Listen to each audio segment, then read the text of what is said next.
बिस्मिल्लाहिर्रहमानिर्रहीम। अस्सलाम वालेकुम गाइस, क्या हाल चाल है। तो आज मैं बना रही हूँ कच्चे आम की चटनी। आप देख सकते हैं ये छोटे छोटे आम हैं। तो इनको अच्छी तरह से धो के साफ करना है। उसके बाद आपने इनको छील लेना है और साथ में 1 या 2 प्याज भी छील लेना है। ये छोटी छोटी होती है तो इतनी खट्टी नहीं होती, वरना थोड़ी बड़ी हो जाती है तो फिर खट्टी हो जाती है। फिर इसमें हम प्याज थोड़ी सी ज्यादा डालेंगे और इसको हम अब इसको कूट लेंगे अच्छी तरह से, ताकि ये पिस जाए। मशीन में नहीं पीसना, इसको हमने अगर कूटना है तो इमाम दस्ते में कूटना है, ताकि ये जबरदस्त बने। इसका जायका इतना अच्छा आएगा कि आप खुद क्या याद करोगे।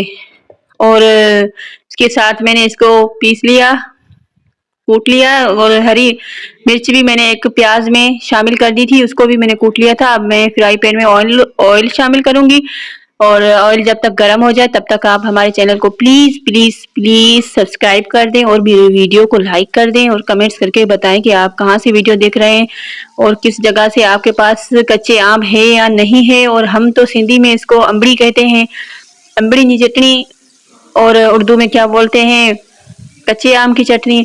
बाकी जो आपकी ज़ुबान है वो आप मुझे बताएं और मेरे साथ ज़रूर शेयर करें कमेंट्स में। तो इसमें मैंने प्याज को हल्का सा पकाना है, ज़्यादा नहीं पकाना। और फिर इसमें लाल मिर्च शामिल कर देनी है और अपने टेस्ट के मुताबिक नमक शामिल करना है। लाल मिर्च मैंने थोड़ी सी कम शामिल की थी क्योंकि मैंने इसमें हरी मिर्च शामिल की थी। आप ज़्यादा करें ताकि इसमें लाल मिर्च का जायका बहुत अच्छा आएगा, उसका कलर भी रेड इतना अच्छा आएगा। मैंने तो थोड़ी सी डाली थी इसलिए इसमें इतना प्यारा सा कलर नहीं आया था।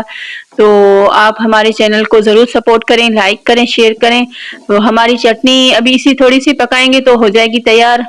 तब तक हमारे चैनल को आप सब्सक्राइब कर दें और लाइक कर दें, वीडियो को ज़रूर शेयर करें।